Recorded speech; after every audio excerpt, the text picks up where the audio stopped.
Okay, all right, I know. This video goes up merely 1 hour before the Nintendo Direct that marks the longest Direct drought since sliced bread? I don't know. I also know that that Direct is going to have a bunch of game announcements that are going to be way bigger, more significant than really any of the games that we talk about here today. However, is that Direct going to tell you every game that's coming out to the Nintendo Switch next week? No, it's not. Nope. No, it's not. So hi, my name is Parker and welcome to the eShop window where we take a quick peek into next week so that you can find interesting new games coming to your Nintendo Switch that you may have otherwise missed. At the time of recording, there are 13 games coming out next week, including Steins Elite, Aragami Shadow Edition, and Step Aside Holy Grail. There's a new quest. A quest for the Golden Duck. All right, let's get window shopping.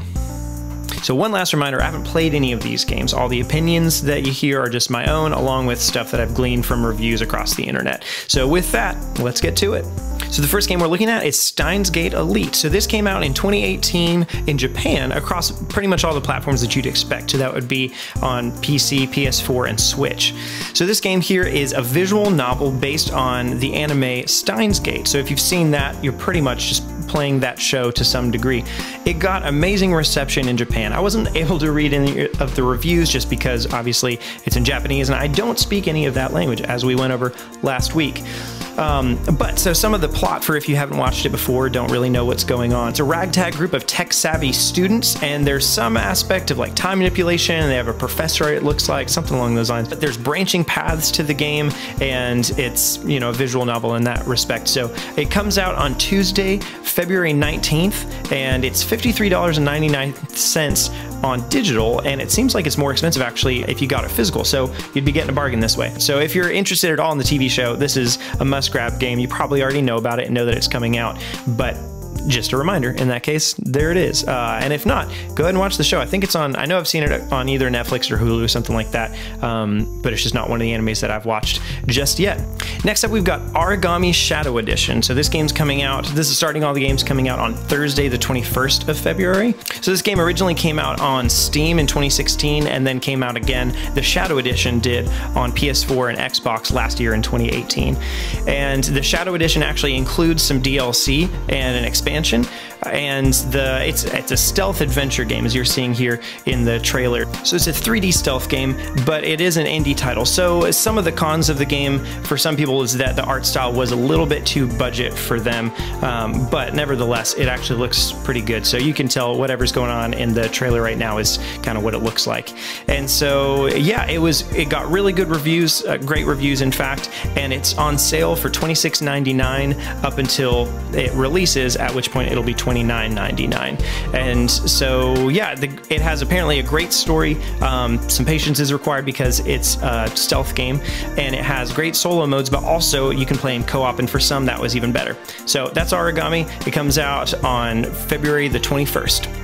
This next one's pretty interesting, X-Morph Defense. It's a tower defense game, but then also includes some shooter elements. So as you can see in some of the trailer, you set up your tower defense elements and you're actually aliens coming to invade the world, which, you know, we can all resonate with.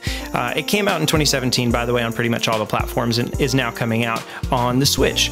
And so it's, yeah, a tower defense game and a top-down shooter, and it's somewhat arcadey. So for some people that was a little bit repetitive, and some people wanted a bit more leveling kind of aspect or whatever, but pretty much everybody those were small gripes that they had, but everybody agreed that it was a wonderful game. So if you like tower defense games at all, and the shooter element too, it does give a bit extra freedom, because sometimes with tower defense games you can feel a bit stilted in having set everything up, but then you can't do anything on the fly sometimes. So this is a good way to kind of balance both of those things. And so you're just trying to take over the world as aliens, which, you know, again, we can all relate with. And there is split screen co-op as well, and people really liked the art style. So those are all good things that it has going for it. And it's $19.99, but it's actually on sale for $15.99 if you get it early. So go ahead and get it early, because, you know, that's good. It's cheaper that way, which is what we all want. Next up, we've got Hell Warders, and this is another tower defense kind of split genre game. This came out in 2017 to early access and is now coming out on all platforms. So it's a tower defense and action RPG game, and it's kind of a medieval setting, and you're protecting against demons. And you can pick your class, and so you set up, you know, traps and stuff for them when they're coming in and coming in waves, and then you go in, and it's sort of what seems kind of like a more hack and slashy Dark Souls sort of vibe. Again, the Dark Souls of everything is everything. The only really complaints were that the early access shone through. So there were some things, just visual polish or, you know, small hiccups that they wanted polished and fixed. And so hopefully those are fixed. We don't really know yet because we haven't seen any real reviews, but there's also, you know, boss fights and stuff, and is somewhat arcadey, but is, you know, that's kind of the way it is with a lot of tower defense games. So yeah, if this is something you're interested in, it's $14.99, and just maybe wait for reviews to make sure that all the early access stuff got ironed out, but it should be pretty fun. This next game, I couldn't find much on it really at all. I don't know if it's new or old. It seems like it used to be a Shockwave game, and now they've just updated it a little bit and putting it out on Switch, but it's My Arctic Farm 2018, and it's new relatively, and it's an Arctic themed farming simulator, but seems kind of like a mobile game, perhaps. I'm not entirely sure. I couldn't find a ton on it. So, you know, you're watching the, there's not any reviews even. So it's hard to say what it's going to be like. Maybe just wait for a review afterwards and find out. But it's coming out new on next Thursday, the 21st. And yeah, there it is. It's something, all right. So we'll find out for that. So back in 2012, a 3D puzzle room game, Q.U.B.E, came out, where you're an architect or adventurer of some sort on an alien planet with a bunch of cubes. And the game had somewhat mixed reviews, and then Q.U.B.E 2 came out just last year across some other pretty much all the other platforms besides Switch, and is now coming to the Switch. And from what all the reviews say, it pretty much improves on everything that Q.U.B.E offered.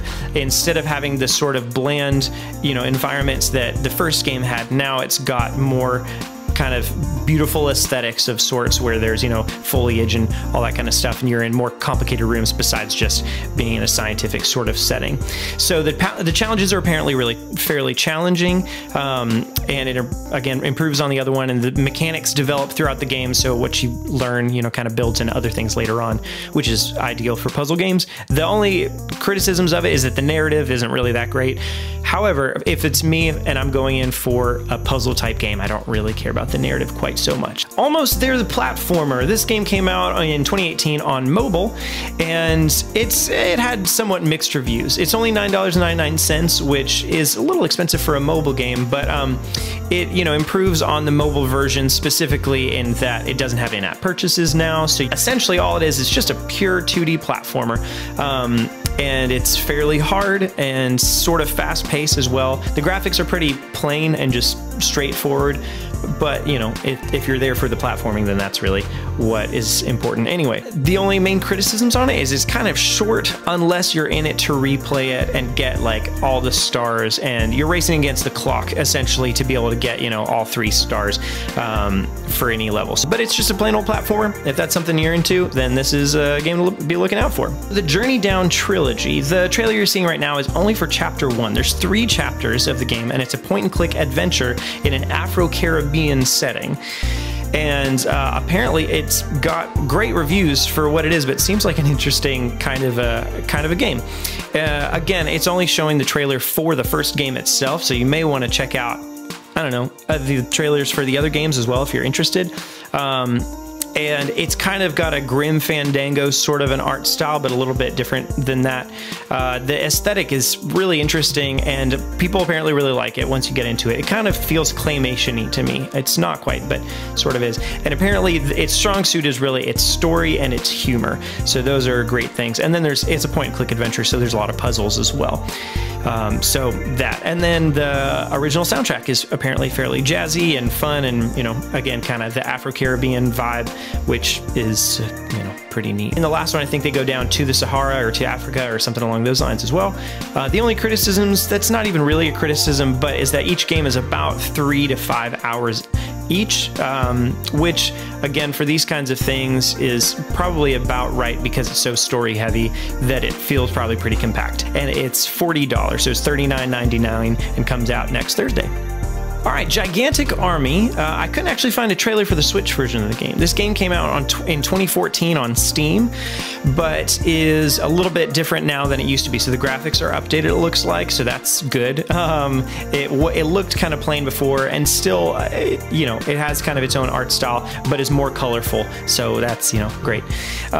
It's an homage to 16-bit mech shooters. You're fighting aliens who are taking over the world, so maybe you're fighting the aliens from X-Morph. I don't know. It's fairly arcadey, so it's along the lines of Super Ghouls and Ghosts or something like that, where there's 6 big long stages, but then you have 3 retries, and if you die you have to go all the way back to the beginning, or at least the beginning of that stage. I couldn't quite grasp that. So that's really the main con, is that it's just kind of polarizing how old school it is. So if you're really into old school shooters like this, or 16-bit mech shooters, then it probably will be right up your alley, but doesn't have some of the quality of life improvements that some of these other games might have in this day and age. So you're seeing some of the screenshots now, and that's pretty much what it is. It's got some boss fights, I think 12 boss fights, there's 2 per level, and there's some other qualms with it, so you might want to check into it a little bit more, but if it's the aesthetic that you're looking for a game, there it is. It's $8.99 and comes out again on Thursday. Warplane's WW2 Dogfight is a game that came out in 2018 on mobile and is now coming out on the Switch and, you know, other stuff as well. It's $9.99 and it's a dogfighting game. So you're dogfighting in World War II, obviously, and there's campaigns for Great Britain, USSR, and Germany. There's also base building that's involved, where you can develop your planes and your pilots, and there's 30 historical different planes that are in here from World War II. It's free on mobile, so you can check it out on there first if you want, but we don't really have a way to know what it's going to be like on the Switch in and of itself. I'd imagine the only difference is going to be no in-app purchases or any of that, but otherwise it's $9.99. It comes out also on Thursday, just like a lot of these other ones did. Pretty straightforward. This next one here actually isn't on the eShop page, so we can't take a look at it there, but it's called Devil Engine, and it's coming out also on 2/21, and it's a completely new game. So no reviews whatsoever, but it's a classic shoot 'em up, or shmup as it were, and it's kind of in the style of Gradius, but it's like a 16-bit shmup. But the trailer shows like great variety and atmosphere, to me at least, from what I can tell, and the soundtrack, at least in that trailer specifically itself, is a lot of fun. So if the trailer's anything to go off of and you like shoot 'em ups along this line, kind of horizontal scrolling shoot 'em ups, then it, you know, might be something definitely worth looking into. But it's going to be $19.99, comes out on a bunch of platforms, I believe, but at least comes out on the Switch. And yeah, seems like it'll be a bunch of fun for, you know, fans of that style. So finally, moving into Friday, this 22nd of February, we've got Quest for the Golden Duck. And I really like that title. The game, however, is kind of, it's like a party Pac-Man sort of a game. There's a single player mode that you can play, and there's also co-op and PvP. And there you go. It's pretty much everything you're seeing in the trailer there. Pretty straightforward, seems like, and it's probably a party game at best, would be my guess. There's no reviews yet because it's completely new, so we can't really tell if it's like something spectacular that you wouldn't expect, but it might be a great game. Who's to say? But it's on sale in any case. It's only going to be $4.99 until it launches, at which point it'll be $9.99. So still, it might be a really good party game, I would imagine. I can't see a whole lot of single player coming out of this, but maybe you and your friends really like Pac-Man style games, and this is just a little bit different on top of that. So there you go, Quest for the Golden Duck. I really like the name. Who knows about the game? We'll find out. Last but not least, also coming out on Friday is something like that. Chains of Valhalla. So TYR, Chains of Valhalla. This one came out last year on most platforms, is a 2.5D action platformer, kind of in the vein of a Mega Man X, but it's in the style of Norse mythology instead of, you know, kind of the futuristic Mega Man type thing. Although there's also futuristic stuff in there, don't worry. There's some rock, paper, scissors element kind of stuff, and people really seem to enjoy that. The levels are really long, which can be good for some or not so good for others. And the one criticism that I seem to find a couple of times, and it's something worth looking into, is so you have to beat the game within an hour. However, there's a certain number of levels, and it's an aggregate timer. So you actually have a whole hour for each level, but then you have to have, I think I'm understanding this right, you have to have beat each individual level within enough time that the total of everything is less than an hour. So you can go back, if you're over, you can go back and try to like essentially speed run different levels faster or whatever, which is, a cool mechanic. But the downside of that is that instead of like really enjoying the levels and finding secrets kind of stuff, you end up just trying to speed through it and not play them maybe as they're actually intended. So that's, kind of bittersweet one way or another. But if you're into Mega Man X kinds of games, then this is probably more up your alley for that reason alone. It comes out on, again, Friday, and it's going to be $9.99. Thanks so much for window shopping with me today. Leave a comment down below about which of these games you'd be most interested in picking up. Are you interested in the stealth aspects of Aragami Shadow Edition, or maybe puzzling in Q.U.B.E 2? Or maybe you will be the lucky one to finally finish the quest for the golden duck and find that golden duck or whatever. I don't know. Tune in next week at 4 p.m. Eastern time for another one of these videos. But in the meantime, also check out, you can watch AJ's video. It goes up at 4 p.m. Eastern time on Tuesdays, and then Logan's on Thursdays. So every week on Tuesday, Wednesday, Thursday, we've got 4 p.m. Eastern time, some video going up. And then we got a podcast coming out on the weekends at 4 p.m. Eastern time on the Directly to You channel. Thanks so much for tuning in. Click one of these videos over here. Watch one of those, because that's always fun and stuff. Like fanatixfour on social media stuff. We tweet all the time about various things. AJ and I both do, and it's a whole lot of fun. So see you next week. Thanks so much for being who you are. Bye.